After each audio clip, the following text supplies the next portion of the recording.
Loh, ini ada yang ngikut dari atas, anak kecil, megangin kaki sampean. Emang kalian ngapain aja di atas, sampai mereka nggak rela kalian pulang?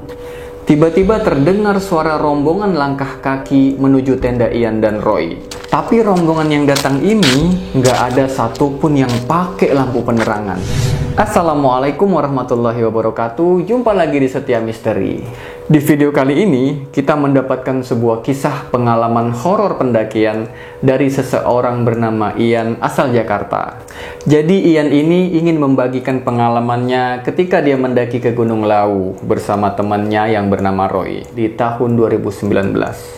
Namun sebelumnya, seperti biasa, bagi kalian yang belum subscribe, silahkan subscribe dulu agar channel ini terus berkembang dan kami terus bisa membagikan kisah-kisah pengalaman menarik, menginspirasi, dan tentunya bisa kita ambil pelajaran dari kisah-kisah tadi. Jadi, di pendakian ini, Ian dan Roy banyak mengalami hal mistis, mulai dari kesurupan sampai mereka disambut oleh serombongan penari misterius di puncak gunung tersebut. Kok bisa sampai kesurupan dan ada rombongan penari di tengah hutan, di atas gunung loh? Emang apa yang udah mereka lakuin di gunung itu? Nah, daripada penasaran, yuk sama-sama kita simak ceritanya.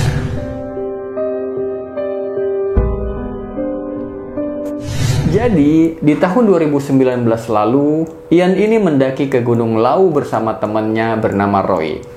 Ian dan Roy ini memang sahabat lama sejak di bangku SMK dulu. Dan Roy ini terkenal agak tengil orangnya. Dia sedikit temperamen, emosian, dan sok jago lah. Maklum jiwa-jiwa mudanya itu masih tinggi lah gitu kan. Dan hobinya pun tawuran sama sekolah lain. Tapi ternyata nih guys, di balik keberaniannya tadi, dia ini memiliki semacam jimat atau wafak lah buat pegangan yang dia dapat dari seorang dukun kenalan dia. Katanya sih buat jaga-jaga kayak gitulah. Singkat cerita, setelah mempersiapkan semua keperluan pendakian, tepat di hari Sabtu malam Minggu sekitar jam 9 malam, Ian dan Roy pun berangkat nih dari Jakarta menuju ke terminal Solo dan lanjut lagi menuju ke base camp Gunung Lawu. Nah, karena ini adalah pendakian pertama mereka ke Gunung Lawu, jadinya mereka ini nggak tahu harus lewat jalur mana gitu. Lalu oleh sopir angkutan umum pun mereka ini diantar menuju ke base camp Cemoro Sewu. Dan keesokan harinya, hari Minggu sekitar jam 11 siang, tibalah mereka di base camp Cemoro Sewu. Karena ketika itu mereka nih naik di hari Minggu, weekday gitu, dan besoknya hari aktif, jadinya cuma rombongan Ian dan Roy nih yang naik via base camp Cemoro Sewu tadi. Mereka pun istirahat beberapa saat di base camp. Ketika lagi istirahat, Ian ini nanya ke Roy, "Roy, lu masih nggak make-make begituan? Maksudnya pakai pegangan-pegangan tadi gitu, jimat-jimat kayak waktu masih sekolah dulu?" "Ah, udahlah," jawab Roy ini. "Yang penting kita berdoa aja. Mudah-mudahan lancar semuanya," jawab Roy lagi. Akhirnya setelah istirahat dan registrasi di base camp tadi, sekitar jam 2 siang, mulailah mereka melakukan perjalanan dari base camp Cemoro Sewu menuju ke pos 1. Perjalanan menuju ke pos 1 ini lancar, nggak ada kendala apapun. Di situ Ian dan Roy pun asik ngobrol, ngalur ngidul, karena memang mereka ini udah lama kenal. Jadi udah paham lah karakter masing-masing gitu. Sekitar jam 2 siang, tibalah mereka di pos 1. Istirahatlah mereka sebentar di situ, lalu lanjut lagi menuju ke pos 2. Nah, di perjalanan menuju ke pos 2 ini, tiba-tiba Roy ini ngeluh kakinya sakit gitu. Sampai-sampai jalannya tadi jadi lambat banget, lelet banget. Badannya pun tiba-tiba ngedrop, nggak kayak biasanya. Bahkan mereka ini sempat ribut di situ. Kata Ian lagi, "Roy, lu lelet banget sih. Ayo cepetan lah. Gua nggak mau nih ketemu malam nih sebelum nyampe di pos 5. Karena memang mereka ini rencananya nanti bakal ngecamp di pos 5 gitu. Sekitar jam 3 sore, tibalah mereka nih di pos 2. Dan mereka nih kembali beristirahat sambil ngobrol-ngobrol di situ. Saking asiknya ngobrol, gak kerasa udah jam 4 sore. Ian pun ngajakin buat lanjut lagi nih jalan menuju ke pos 3. Tapi baru saja mereka berdiri, entah kenapa Roy ini ngeliatin ke arah bawah gitu, ke jalur pendakian yang tadi dari arah pos 1. Di situ dia ngomong, kayaknya tadi ada nenek-nenek berdiri di situ. Selesai ngomong gitu, tiba-tiba angin berhembus bus gitu, nabrak mereka berdua. Di situ Ian ngomong lagi ke Roy, "Hus, jangan ngomong kayak gitu. Kita kan cuma berdua di sini." Dan gak lama kemudian, setelah jalan beberapa langkah, mereka nih ketemu nih sama bapak-bapak warga lokal yang juga mau menuju ke atas sambil ngebawa nampan nih yang berisi perlengkapan sesajen. Nah, si bapak ini nanya ke Ian, "Masnya dari mana?" "Kita dari Jakarta, Pak," jawab Ian. "Wah, keren sampean. Cuma berdua naik gunung." Habis ngomong gitu, tiba-tiba saja si bapak tadi langsung berpesan ke Ian, "Mas, jagain temennya ya." Nah, Roy yang ngedenger omongan bapak tadi langsung kesel di situ. "Emang kenapa, Pak, mesti dijagain?" Roy yang mulai temperamen, dia nanya sambil ngegas di situ. "Maksudnya apa, Pak, ngomong kayak gitu?" Lalu dengan santai bapak tadi pun ngomong lagi nih, "Gak apa-apa, Le. Yang penting sampean hati-hati saja." Lalu si bapak pun lanjut lagi jalan nih menuju ke pos 3 dan disusul sama Ian dan Roy. Pas masuk waktu maghrib, tibalah mereka di pos 3. Allahu Akbar, Allahu Akbar. Lagi-lagi mereka istirahat di pos 3 ini. Roy yang lagi duduk sambil selonjoran, tiba-tiba dia mengeram, persis kayak macan, sambil ngeliatin ke arah Ian dengan tatapan tajam. Ternyata Roy kesurupan di situ. Karena bingung nih mau diapain, Ian pun cuma bisa diem di situ sambil ngebaca apa yang dia ingat. Dan alhamdulillah nggak berapa lama Roy pun kembali sadar. Di situ Roy ngomong ke Ian, "Sorry Ian, ini pasti pegangan yang ada di gue ini. Bentrok nih," kata Roy sama penghuni sini. Sontak Ian pun kaget ngedengar omongan Roy tadi. Ternyata dia masih make pegangan-pegangan kayak gitu. Dan Roy pun ngomong di situ, "Iya, sorry Ian, gue juga udah nggak mau sebenarnya. Tapi susah banget ngelepasnya. Soalnya orang yang masangnya dulu itu udah nggak ada. Akhirnya mau nggak mau karena udah terlanjur, mereka pun ya udah jalan aja sambil siap-siap dengan apa yang bakal menimpa mereka nantinya." Di perjalanan menuju pos 4 ini, stamina Roy tambah ngedrop. Dia lemes banget. Akhirnya dengan penuh perjuangan sampailah mereka di pos 4. Di sini mereka sempat debat lagi nih. Karena rencana awal mau lanjut jalan dan ngecamp di pos 5, tapi ngelihat kondisinya Roy ini yang udah nggak memungkinkan lagi buat jalan, terpaksa mereka nih ngediriin tenda dan ngecamp di pos 4 ini. Nah, tengah malam, tiba-tiba Ian ini kebangun nih. Karena dia ngerasa aneh. Kok hawa di dalam tenda ini panas banget. Sampai dia nih keringetan gitu. Padahal harusnya kan namanya di gunung, apalagi udah ngedekatin puncak gitu kan, dinginnya tuh minta ampun. Tapi ini kebalikannya, malah panas banget. Akhirnya Ian pun ngelepas sleeping bagnya, dan ternyata dari tadi dia ngelihat si Roy ini nggak tidur sama sekali. Dia cuma ngerokok sambil nyender di carrier-nya. "Loh, lu nggak tidur Roy?" tanya Ian. "Gua nggak bisa tidur Ian. Sebentar lagi soalnya bakal ada yang datang." "Siapa emang? Pendaki bukan? Lu lihat aja deh nanti," kata Roy lagi nih.